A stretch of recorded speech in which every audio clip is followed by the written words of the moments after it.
Praise God. My name is Reverend Joy Benson, and this is what I have to say. Goodbye, my Njoroge James. May God guide you to your next chapter. Amen. It is said that in trying times, that is when you know your real friends. When this chapter is done, only the real and true will stay. For 1,000 will go, but 10 will remain, and God will use them mightily.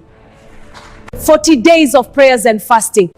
Washirika wa GCM nawapenda sana.